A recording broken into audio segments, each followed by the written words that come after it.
All right, how's it going, everybody? You got Erik here with Warrior Mindset and Motivation, and I got a special treat for y'all today. This here we're gonna go back in time now, going back 20 years. Good best friend of mine, met him when he first joined the Army, and so did I back in the year 2000. Some of y'all probably weren't alive back then and were little kids back then, but I got active duty First Sergeant Luis Alicea, good friend of mine.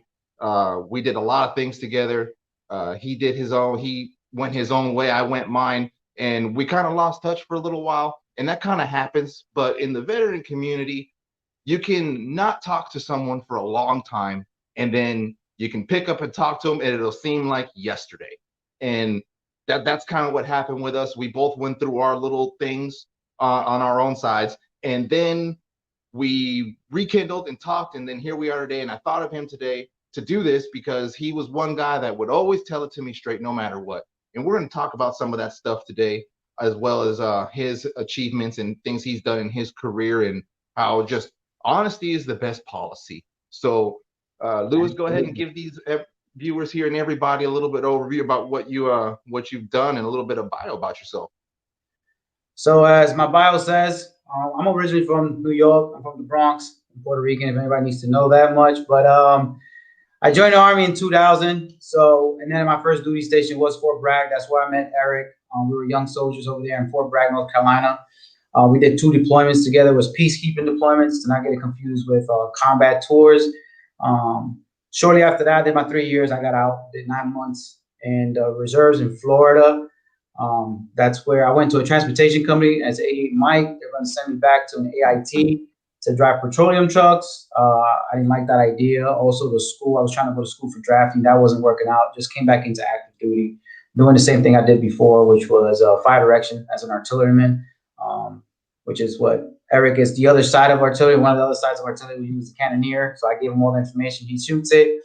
Then I went to Germany. So coming back in, it took me to Germany. In Germany, I had 2 combat tours immediately upon getting to Germany. I got there in April of 2004. In June, I went to Iraq for their extension of the unit's extension. They got extended for another 3 months. Then I went to the second tour in Iraq. That's where I got injured. Then from there on, it just took off. You know, my career took off. I picked up staff sergeant pretty quick. I made up for all that lost time of the 9 months. I went back to Fort Bragg, back to 3rd Battalion, 321, back to the Thunderbolts. Great unit. You know, I had fun. Went to Afghanistan with them. We know we know a soldier there. So Kalani Kalama, if he's out there watching, we both served with him. I remember him as a 17-year-old private, good dude. I'm serving with him again now. Great NCO, great leader. From North Carolina, I went to Louisiana, did some OC things. Went to Alaska, jumped out of planes for a couple of years. Went to Indiana, taught ROTC in a Big Ten college, Indiana University. Go Hoosiers. They actually had some good football recently. From there, I went to Camp Casey, Korea, did some rockets.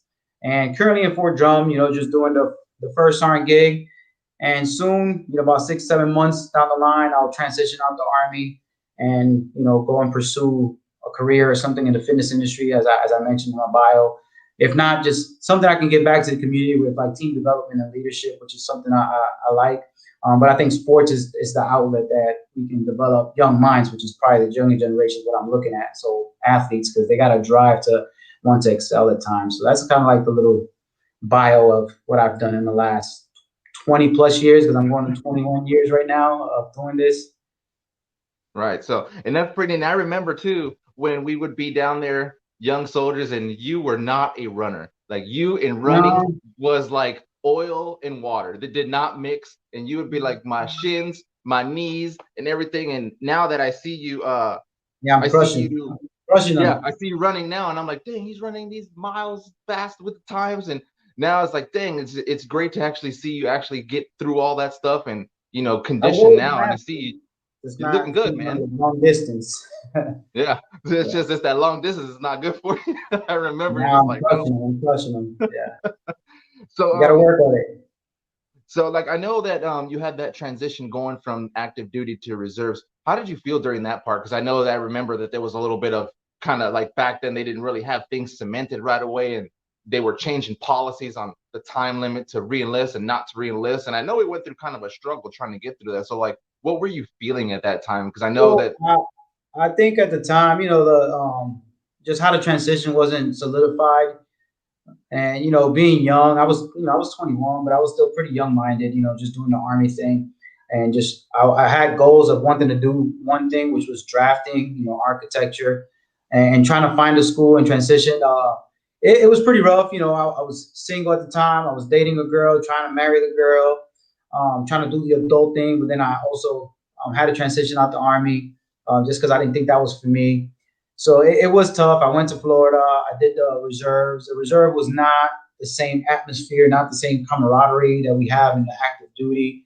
Then from artillery to a transportation company, that was like a different world. They just talk a different language, in my opinion. We say battery, we say section chiefs. Now I'm like learning new terminology. That I'm like, okay, these guys are like, like my FTC guys that I had back in the day. So it was different. And then at the same time, I had to, like, what is it that I'm going to do with this school? And it wasn't panning out to be what I wanted to be. So it only lasted 9 months, where I asked the reserves for a conditional release because I wanted to go back to active duty.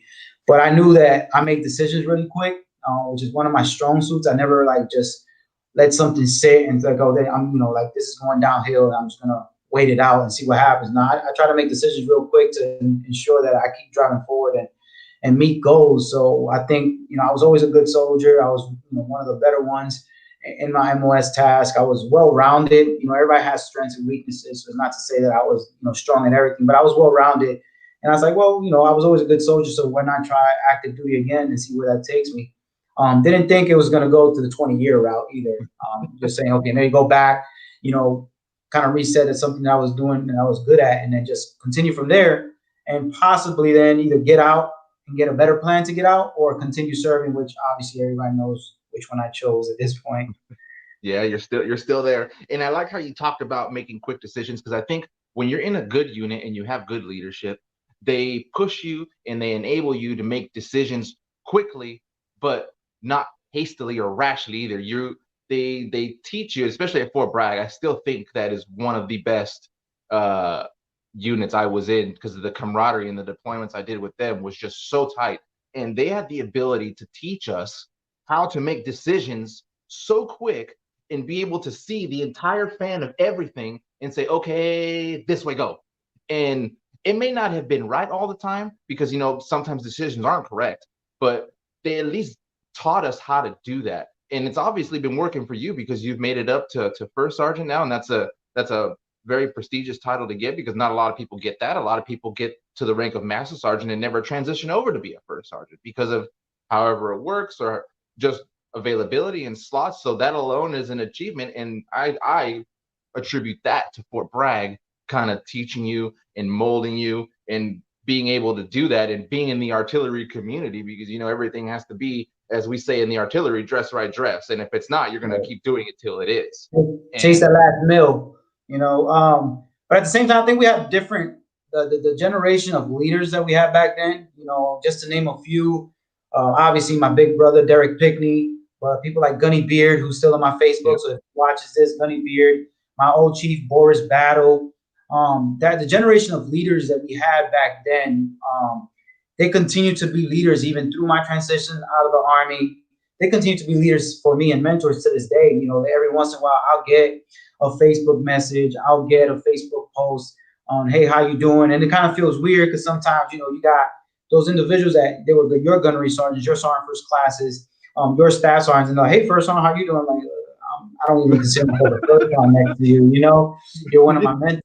So I think that the generation of leaders actually knew how to mentor and how to continue to be a leader, even years after the fact that you've left their formation, and even after the fact they've left the formation, because a lot of these guys are retired right now, and they continue to check up on me, continue to have discussions about where is life going, are we in a depressed mode right now, and how do we pick ourselves back up? So a lot of these leaders nowadays, they just and this is outside of the realm of just military. I think just people in general who consider themselves leaders, a lot of times they just focus on their little team. and sometimes you have to focus on the team that you're on and not the team that you lead. So for example, if you're in a fire team, you lead 4 to 5 soldiers, but you're a bigger scope. You're part of a squad, who's part of a platoon, who's part of a battery company troop, whatever it is you want to say, and obviously echelons above that. And it's the same thing as a worker in Walmart. The cashier, the person, the cashier, the manager, they're all part of the Walmart family. Walmart's is part of a bigger picture that we just don't see. So the leaders back then, they understood that. So they were always out there giving you mentorship and leadership, even after the fact that you left the formation, because they know that the big picture was you're still part of the Army team. And again, I got friends who are Marines, and I check up on them as well, because at the end of the day, we're part of the Department of Defense. So I think leadership was it was different for the generation. I think they understood it a different way. I think that's how I evolved my leadership around it. It's just always check up on these individuals. I do it to like the lieutenants now. They're lieutenants, but like cadets that I had when I was in ROTC, and I check up on them every once in a while. I'll send a random text, hey, how you doing? How's life? How's the Army going? Do you plan on transitioning out? What are your plans? If you don't have plans, what are you planning to do? Stay a couple of years and just figure it out. Because I'm living proof that sometimes you just can't get out if you don't have a plan. It's not going to go right. So I think just the leadership was very different back then. Right, and it is. It's very true, and I see it now. I saw it as I was transitioning out. It's just it's not really. I think it's just the direction of like how the military is structured now. Where before it was like there was no like, oh, let me kick you out. Let me do. No, they forced you to do the way, and you would get surrounded, and you either complied or they forced you to comply.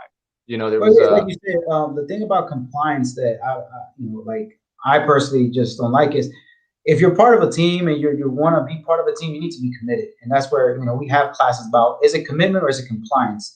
We want people who are committed to a team, because if you're committed, you want to do it because, it's in you. It's something intrinsic in you that you just want to do. Compliance, you're doing it because somebody's telling you. Nobody wants to just be told to do things. I think it's the approach, it's like, hey, do this for me, do me a favor, even though I can tell you to do it because of my title, rank, or whatever it is, that organizations hold over other individuals. Because I don't even like the word subordinate, because I don't think I'm better than you. I think I was born in 82 and you were born in 92. So obviously we came in the Army, 10-year difference. So a lot of times we have to look at, like you said, compliance. So sometimes we have to look at commitment versus compliance. And what we want out of individuals that work for us, not subordinates, just other people that work for us, is commitment to the organization, commitment to what the cause, commitment to what we're doing. And not necessarily compliance. Because is there going to be a level of compliance? Yes, absolutely. There's going to be times you have to tell somebody you're going to do it because this is in your daily duties and scopes of what you got to do. But what you really seek to do is to have people who are committed to the team. Right, and I think the the core message behind that one is you want people to follow you and to kind of do what you do, and you want them to do it because they want to, not because they have to. And when you have those two differences, if people work for you because they want to, you're going to get a better result. Where if they have to, they're just going to do just enough to check the block and be like, oh, good enough, I'm good, he's just whatever, I'm just doing it because he said. And it shows the work, the quality of the product that gets put out. And you can tell when you have people working for you who want to, because they'll put the effort, they'll put the drive, and they'll try to get it done, versus those who are forced to do something or have to as well. I think when you're committed, when you get people who are committed to the cause and committed to what you do and committed to the team, it's because they find you as a leader and not a manager. That's another thing that people don't know how to differentiate, leadership and management. So if I already, I was already a platoon sergeant, I was already a staff sergeant, I was already a sergeant. So since I've done those jobs, I know how to do them. I obviously surpassed them and kept getting ranked. So a lot of times people who are managers continue to really dictate, which is what we call micromanaging, how people do those jobs, because that's what they're good at. They've already done that job. They surpassed that level, so they're good at it, so they can micromanage that job. Instead of providing leadership, they're providing management. And a lot of times with management, you get compliance, because you're going to get somebody to say, hey, I want you to do it this way because this is how I used to do it. And they're like, okay, roger that, I'll do it. That's compliance. Instead of saying, providing leadership and some guidance and letting the person just run with it and like making up their own decisions on how to, tackle that task, obstacle, and whatever it is that they're trying to do. Right. And and I even use it now. Even with what I do and now and what I'm doing, I take a little part of the creative non-commissioned officer because it's true, because it applies to everything.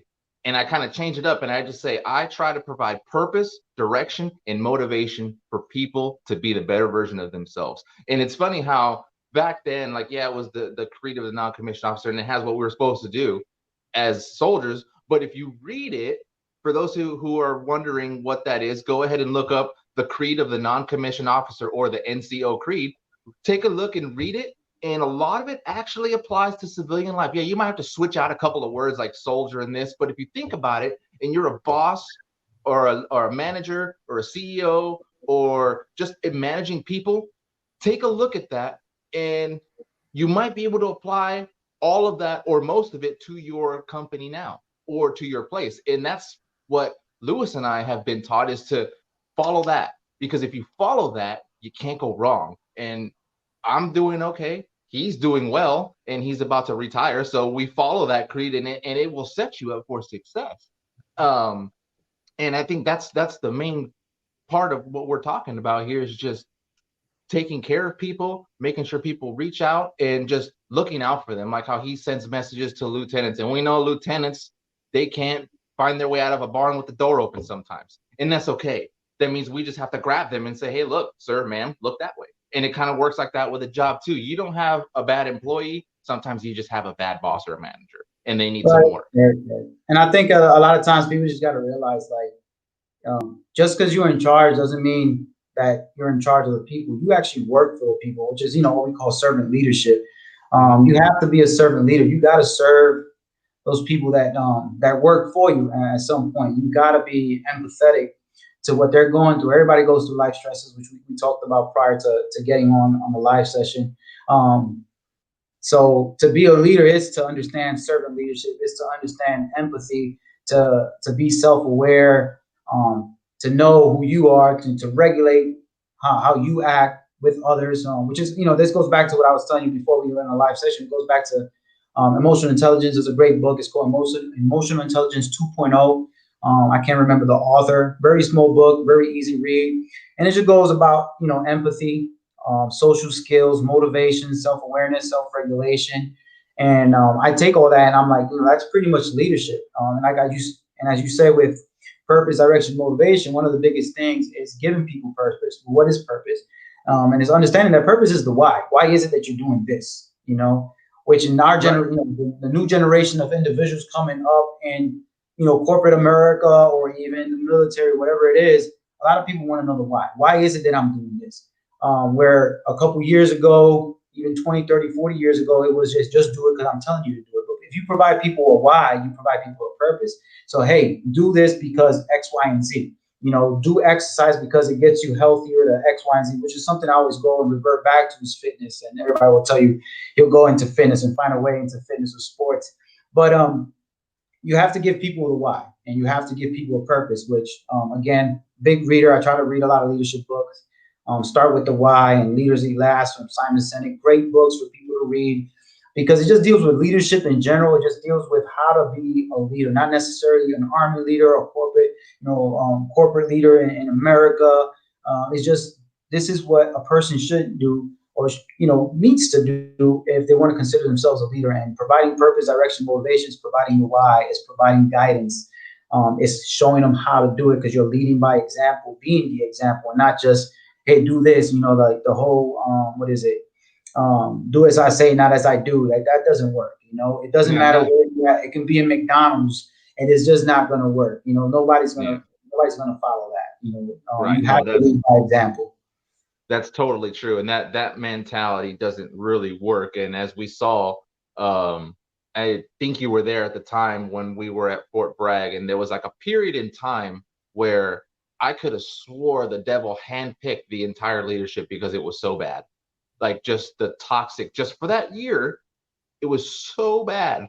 And they all pushed out, and then we went, and then we deployed, and it was great.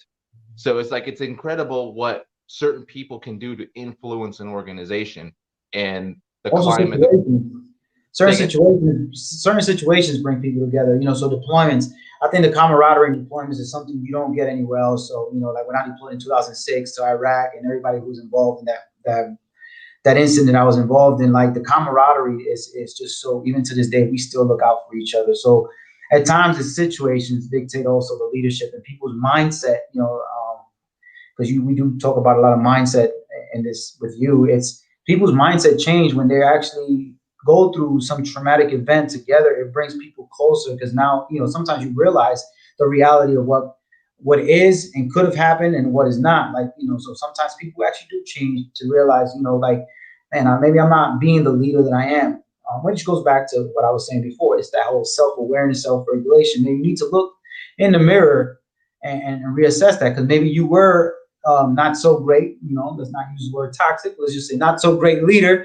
And now you have to realize that maybe you went through a traumatic event yourself that changed your outlook in life. And you look in the mirror, because every day we're getting better. We're going to make mistakes today, tomorrow. There's nobody here that's perfect or righteous. So it's every day is just looking at those things and say, how can I make myself better? How can I be self-aware of what I'm doing to make myself better? And if we learn from our own mistakes, I don't think there's ever a good day or a bad day. There's lessons. Everything's a lesson. So right. Everything's a lesson. Yeah, we're gonna go out there and say a bad day. It's kind of when people ask me, "Hey, how you doing?"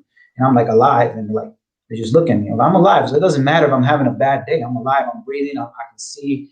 I can hug my mom if I need to. FaceTime my family because I'm always remote. So there's ways to connect with people. And a lot of times leadership is connecting with people. It's a people business. Leadership is a people business. So a lot of times leaders who, we use the word toxic is because they're bleeding, that bleeds into everybody else. That type of atmosphere, those type of actions just continues to bleed. And what you want is the good things to stick, but not the bad things. So sometimes you have to go back home or you have to go through a traumatic event together at times to realize maybe I do need to change. Maybe, there is something in me that I may have to reassess.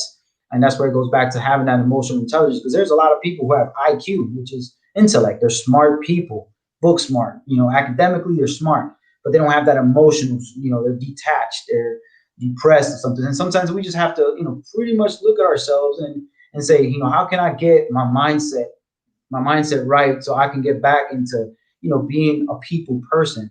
And eventually getting after, good. If we want to say leadership, then get after good leadership. If we're in charge of individuals at some point in our lives. Right, and it's good because that's a good segue into what I'm going to talk about next, and talk about what happened to you when you were deployed, and kind of just what were and I know because I was hit also, so I know there's before effects, there's before thoughts, because you kind of see it and you see what's going on, and then boom, it happens, and then the after. So if you're comfortable, you can give us a little walkthrough about maybe the before, the during, and the after. What were your feelings? What were your thoughts?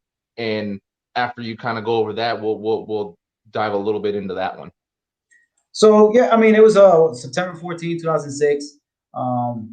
We were in Iraq, and we were not on a combat outpost, and basically I was doing QRF, so it was, everybody knows, if you don't know, QRF, quick reactionary force. So basically when things get bad, we're the ones, when people are pulling out, we're still going in and need to help individuals and react and help individuals out to get out of a bad situation. But eventually they were targeting us, because we were pretty much in one location. A dump truck came in. The reports, according to the reports, it was approximately 1,000 pounds of C4. People don't know what C4 is. It's plastic explosive. Individual parked itself right in front of the substation where we're living in a power plant. So it's kind of like a little building. Parked himself up, detonated himself. At first, we thought it was a mortar because I was inside the building. So all we saw was a flash bang, and then it just went dark. After that, it's kind of like a movie at times. It's kind of like you watching a movie reel and things go slow. The room went dark. I was flying somewhere. I saw a light, saw a silhouette. I just ran towards it. The silhouette, I just picked it up. Ended up being my driver. He had a bad injury to his leg. Kind of just took my shirt off. Kind of patched him up a little bit. Did my best. Then after that, there was a number of injuries. So we kind of went around, a lot of NCOs, and kind of a lot of people. We just went around trying to triage individuals and help them out. One of my mentor, which I've mentioned earlier, my big brother, Derek Pigney, was one of those guys. I try to help him out with his injuries. And we just kept helping people out. I try to put out the fires of burning vehicles, burning Humvees, and just, try to contain this situation. We don't know what at that point, we still don't know what happened. We just know there's a blast and there's a number of injuries. Came out that, there was 3 individuals that passed away that day, so rest in peace for those 3 individuals. One of them used to be my old roommate. So that hit hard, that hit a lot of us hard. It still hits us hard to this day. A lot of us are, follow each other on Facebook and whatnot. So Sergeant Aaron Smith, it hits us really hard. But, Jennifer Hartman, Sergeant Jennifer Hartman and Corporal Marcus Kane, they passed away. The 2 males were recently new fathers at the time. But you're not thinking about that. At the moment, you're just thinking about trying to save people's lives and get people out of it. My gunnery sergeant, I try to help him out. He had a bad leg. My gunnery sergeant was a big guy, 6 foot something, big dude. I know he's out there probably watching. I'm 5'6". I'm like, how am I gonna drag this guy out? But to tell you the truth, we had great motivation. It was 1 infantry platoon, 1 artillery platoon, which most of the time you think we're not meshing together, but we're at the end of the day, we're soldiers, and we out here to fight together. We ended up going to the CASH, the Combat Support Hospital. The individuals don't know what that means. It's CSH, CASH. So a lot of people got medevaced out. I got medevaced out pretty late because I neglected to get aid. I had a laceration to the head, laceration to my wrist, my back is all messed up, but I just refused it. To me, it was more important to get my soldiers out and get people who were severely injured out of there. But eventually, we all got into the CASH. We had, a lot of us had great attitudes, even though the injuries were severe. Some people obviously didn't have as great attitudes, but it comes with what happens. I remember I sat down. They put me in a wheelchair because I couldn't feel my legs. I had to call my parents. I just called my mom, and I told her about it. I downplayed it a little bit. That's what you do. Right, and your mom's a sweet lady too. Right. But besides, after that, I went back home. Things back home were things were not good with with my mind as far as the reoccurring theme of what happened was when I was sleeping, it came up. So I went to go seek some help. So the stigma of behavioral health is this thing that is so negative, which is not. Go out there, seek some help, seek some advice from people who are experts at trying to get your mind right. Get a healthy mind. But I overcame that. That's when I started finding fitness and trying to figure out I can get myself better. And I just think that fitness got my mind to realize I can surpass these injuries. And even though I do have flare-ups like I've had this week where I can't walk, I can't do certain things, normally I'm crushing things. So it lets me forget that, I'm this individual that has some underlying issues that sometimes do prevent me from doing things. So fitness was my outlet. And I think that's what we need to do is just find a way to let those emotions out. I also find poetry. I always was good at writing, but I never really honed in on it. So I write poems, like I discussed earlier. I got a couple poems. A lot of people have not read them. They're all military related. And I'm trying to write a poem book to just let those emotions out. And I'm trying to get stories from veterans. If there's anybody out there who wants to contact me, tell me your story, I'll try to change, put it into a poem setting, and get that into a book that I want to publish, just to get these emotions that we all have as veterans and combat veterans out there. And it was tough. You have to deal with it. You have to talk about it. So when people say, "Are you comfortable talking about it?" I think you have to talk about it. You got to let it out. And eventually it becomes easier to talk about it. The first couple of years, it was hard. It was hard to watch military movies with funerals. You get teary-eyed. You go through the emotions. But eventually you learn to cope with it, and you find your coping mechanisms to get there. For me, it's been fitness, because when I get under a barbell, when I start working out, when I'm going on a run, it's just me and the pavement, me and the weights. And that's it. And my music, whatever I'm listening to at the time. It could be Spanish music, some hip hop, or sometimes R&B, which is what calms me down for an 8 to 10 mile run, But I think we have to learn how to cope with those things. But we have to seek help. I think at the same time, we have to seek help through experts, so we can find how do we cope best, because not everybody copes best. Not everybody's going to go out there and go on a run and lift some weights or write poetry. Some people are going to draw. Some people are going to go sing. Some people are going to do different things. I don't even know. Watch movies, whatever the case may be. Go to the funeral sites of some of their fallen comrades. I haven't done it myself. I don't know why. I just can't find myself to do it just yet. Maybe one year that will come.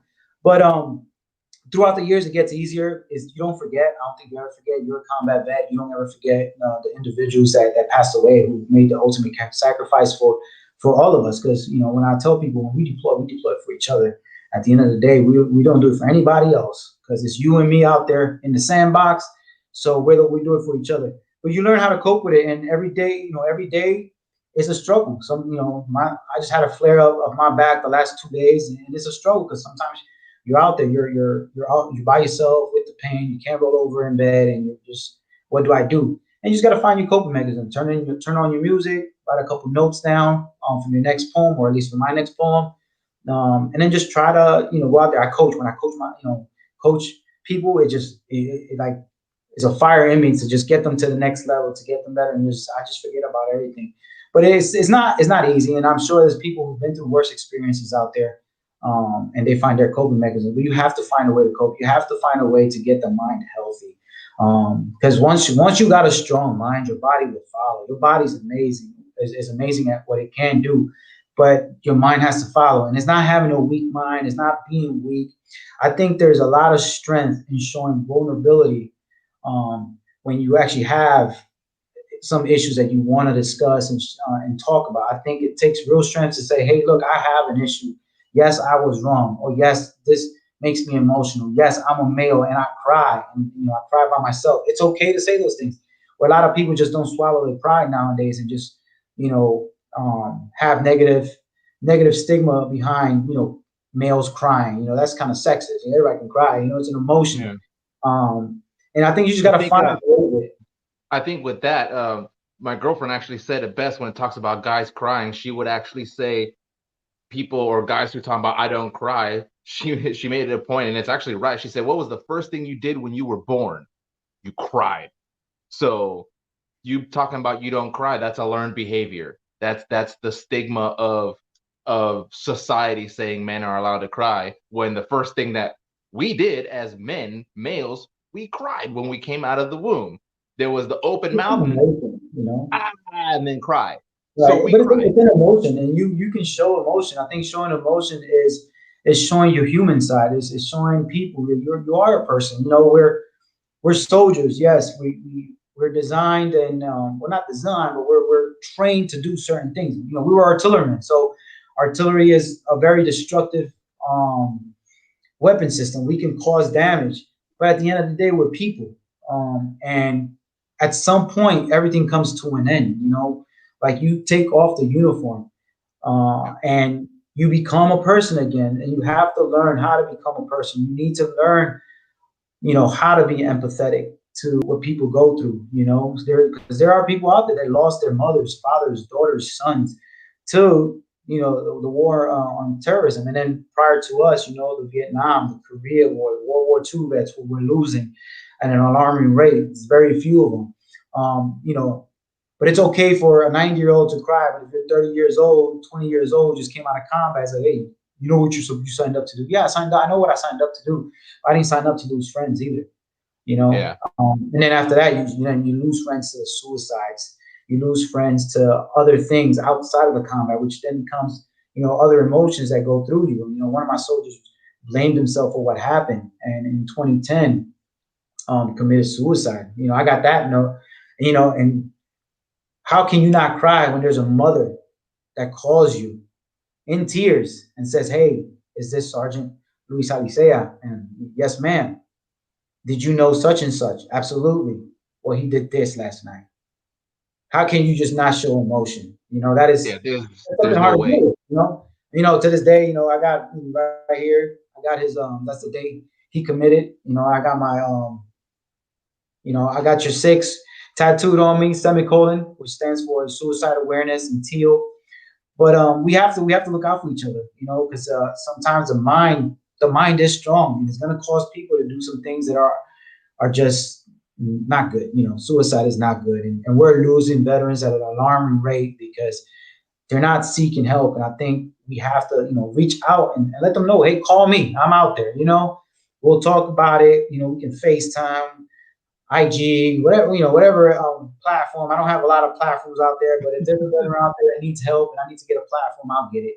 Because we're losing veterans at an alarming rate, and we're losing soldiers at an alarming rate. We're just losing people at an alarming rate to like things like suicide, because their mind, they're not taking care of their mind at times, or there's somebody out there that's just not seeking them out. They leave them out there in isolation and loneliness. And sometimes we have to seek people out, and we have to know ourselves and say, hey, I'm getting to this depressed mode. For me, I gotta go lift weights. Nowadays I gotta go lift weights. I gotta go, and that's the day I gotta lift heavy. It's 350 plus deadlifts. It's 300 plus squats. It's a day I want this mind to just be focused on something other than these emotions. But as I'm going through it, I'm emotional. I'm thinking about my buddies. I'm thinking about the experiences. But you learn to cope, and you learn to how to deal with it, so you can better help somebody else in the future as well. Right. And that's a lot of good points you talked about there, man. Like it's crazy. And the mind, like how you said, the mind is powerful. And one thing I've always said is, you can either make your mind your friend, or you can make it your enemy. You have to choose which one you want it to be, because when everything is said and done, and overall, you have that choice. There's a choice for every action that you make, even when you say, oh, I have no choice, but you do have a choice. You have a choice to go left, or you have a choice to go right. Now, the right path could be blocked, but you can still choose to go right. It's just you're going to go left instead, but there's always a choice. And I think when it comes to that, I know I went through some pretty dark times in myself, where I almost committed suicide twice with everything that was going on. And it was at that time, it just seemed like everything was off. I was turned off. It was just dark. And that's where you have to have a really good support system in play when you go through those things. And it's imperative that you do, so that way you don't feel by yourself. So when those triggers start happening, it's almost like a muscle memory automatic response. Like, okay, I'm getting in this mode. Hold on. Nope, I need to call this person. Or nope, I need to go I need to go to the gym. Or let me write this stuff down on paper.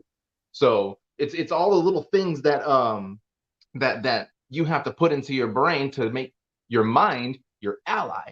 So that way, then when that dark cloud starts coming in that enemy, the mind, which is your ally, kind of goes, it's no time for this. You need to go, and you let those two battle it out. And then as they're battling it out, you're working out, you're drawing, you're putting your music, or you get up and start dancing for no reason, and look for stuff that's optimistic and positive to kind of get you back on the right track. Right. And now, as we talked about all the deep stuff there, going back, through time and history, now we're gonna lunge towards the future a little bit. And I know you got some retirement plans to go do some things with sports medicine and stuff. So what is the plan? Do you have anything set up? Are you trying to start your own business? Are you trying to franchise? Are you going to try to join Derek Pickney and his endeavors? Or what's your plan? Little last thing before we wrap it up. So yeah, I want to work in the fitness industry right now. Nothing's set in stone.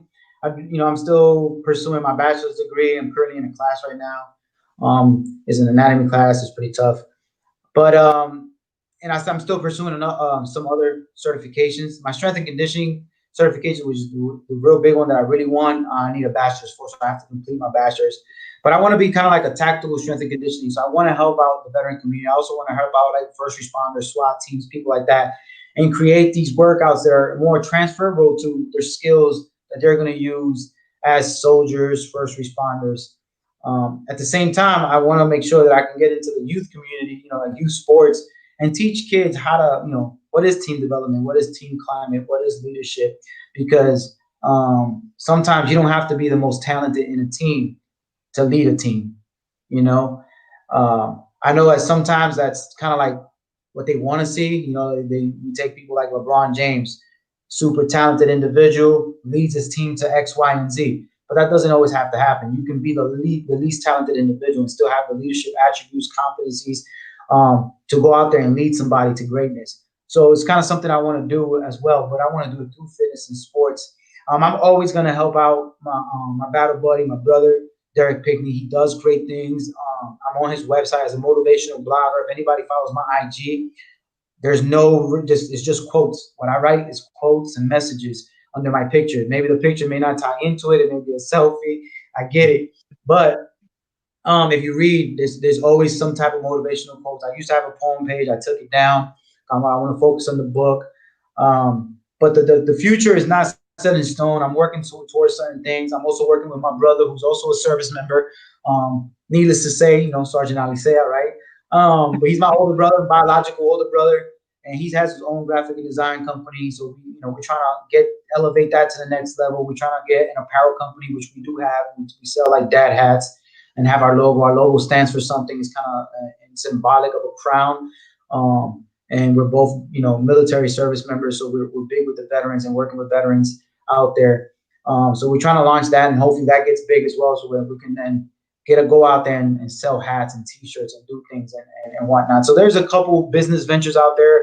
People have posed the idea of me starting my own gym. I've also thought about the idea of going to like one of the big gyms, like an 8-day fitness or 24-hour fitness, one of the big ones, and introduce tactical fitness, instead of, what people call boot camps. And instead of like, okay, this is a boot camp, but it's kind of like, let's do some tactical fitness. And it's not necessarily just for the veteran community or, the future veteran community or individuals and first responders or whatnot. It's also for those individuals who just wanted something different out of fitness. It's, dragging a rescue Randy dummy, putting a plate carry on and doing some type of reps and repetitions to some type of functional fitness. So that's kind of what I want to get into. There's nothing set in stone, but I know I need the education as well. I just found out that there's a university program that just opened up a master's program for tactical strength and conditioning, which I was like, I know y'all made that for me. I'm sure they did. I know it for a fact. They were reading my mind. So I'm immediately after I finish. I'm probably not going to even take a break. I'm going to apply. I mean, I did apply to school before, so I got accepted to it. So I'm sure I get accepted again. Use my Montgomery Jet bill and do that. But at the end of the day, I'm gonna be retired, so I'm just looking at doing something that's fun and give back to people, and not work as hard as I do now. Just actually, Yeah. a lot more family time. I've missed out a lot with my family. I know my family, and hopefully they get to watch this. I've missed out on a lot. They all know it. Missed out. Seeing my goddaughter grow up, my nieces and nephews. But the sacrifices we make. When we retire, we just got to give back to our families, and I think getting back to family. Probably hitting up California because I know your mom's watching, and I'm sure she wants to meet me at some point. So probably hit up California a little bit, go out there, meet moms. I told my mom once, I was like, they were standing next to each other. They'd probably look like sisters, one's Cuban, was Puerto Rican, but and all the stuff, and you can, blend it with my older brother. But just travel, have fun, and and enjoy the labor that I put in for the last 21 years of being a service member to our nation, and then just give back to the community as a coach of some sort. It's pretty much the plan. It's not even about the money. It's just about enjoying life and giving back to the veteran community. Like I do it with Derek all the time, giving him quotes and writing poetries and giving him ideas, and we spitball ideas to back and forth to each other. I do it with my older brother with his business. And it's just, let's, give back to the community. Obviously, now I got you out there doing this, and I'm willing to always talk. We can always come out here and pick a different topic and discuss it. I'm a geek like that. These are like professional development tools for people. But that's basically what I want to do. I mean, even if I have to go around little junior ROTCs, cadet programs, Boy Scouts, the youth academies, and just, guest speak, guest coach, whatever it is. That's really what I want to do. I just want to give back and just stay fit. I kind of be like Sylvester Stallone at his age. That's like a role model out there, but that's basically it. There's nothing set in stone. I officially retire in August. I got tons of time left to really think about what is it that I want to do immediately after getting out. But I'm definitely going to take some downtime, enjoy some of the family. And like I said, if your mom's watching, I'll hit up California. I promise I'll be out there at some point. Hopefully COVID stops these restrictions and we can start flying and we'll start connecting again. And then obviously, we can meet up. We can probably meet up in California. You can introduce me to the West Coast. I'm the East Coast, baby. Yeah, I know. You're over there. So you're on that side. But And all right. So now, if you can give me like one, let's say like a sentence or two for veterans who are listening, and maybe not even just veterans, because I know this gets passed around, but if you can give like one statement for someone who's going through something or who needs the help or anything, what would you say? I think the biggest thing is to actually seek help, you know. And if you're someone who knows someone, ask the tough questions. It's asking the tough questions. Are you going to hurt yourself? Are you thinking of hurting yourself? And also education. I think it's educating ourselves about the mind. So for me, emotional intelligence is huge for me. It's something I'm always preaching. And find your outlet. You know, find the healthy outlet. Let's just say a healthy outlet. Find a healthy outlet that's going to get your mind right. Because I'm telling you, once the mind is good, the body's going to follow, and you're going to be successful in anything you do. But it's actually seeking out help. Friends that know somebody need to ask the tough questions, and we need to be educated. And how is it that the mind is, so fragile but yet so powerful at the same time? And then once we get that to where we want it to be, we can do whatever we want in this world. We can be as successful as we want, and our body will follow. It's weight loss. It's running. It's just getting out of the slum and performing against as once like when we were kids and being happy to just receive a GI Joe. Maybe that's a little far fetched for some of the younger guys, but GI Joes was the toy. Mhm. Thundercats. Getting some of those. When I remember those emotions. We still have those emotions within us as adults. So is it how do we find those emotions of happiness and excitement again in our lives? And it's probably just getting a healthy mindset. Living that healthy lifestyle, whether it's active, whether it's a little bit of active, whether it's a balanced diet, whatever it is. But the mind is very powerful and yet so fragile. So we have to take care of it, and the body will follow. The body will follow. Emotions will follow, and you'll see you're going to skyrocket and achieve things you'll never knew that you could do. Sweet. And that's powerful message. I don't even have nothing to say for that one on that. That kind of speaks it in itself. And I appreciate everyone for watching. I know this took a little longer, but sometimes that's what this podcast is for. It's going to get deep at times. And for those who hang around and for those who watch it and stick around, I appreciate it. I'm grateful that you're able to hear whoever I'm speaking to during the week. Especially this one was really special because I've known him for 20 years now, and that's what this is about. It's, if you see the name, it's warrior mindset and motivation. I can provide you with this podcast all those tools, and so can Lewis, and so can anyone else that comes on here. But it won't get you to the finish line. It'll stop you right in front of it because it requires you who's listening to make the last step to cross the line. So I will continue to help with this, but at the end of the day, like he has said multiple times, and I will always keep saying, you have to be the one to get over your own ego and over yourself and cross the finish line in order to achieve greatness and success. And I'm grateful for Lewis coming on here to talk his piece, and then it was nice to catch up on this type of platform socially, so now everyone can see. And I'm sure we'll be talking again as the time goes on now, since we've kind of reestablished that. And I thank everyone for listening. And I have a special treat for you guys next week on who I'm talking to. He's a really good guy, and I got to know him a little bit, and it's going to be pretty cool who I'm talking with next week. So, Lewis, thanks for coming on, Yeah, brother, and thank you. you can go back and do your first sergeant duties and deal with Absolutely. That'll work. lieutenants and whoever else, and sergeant major and whoever else you got to deal with. So, thanks everybody, and tune in next week. See you later.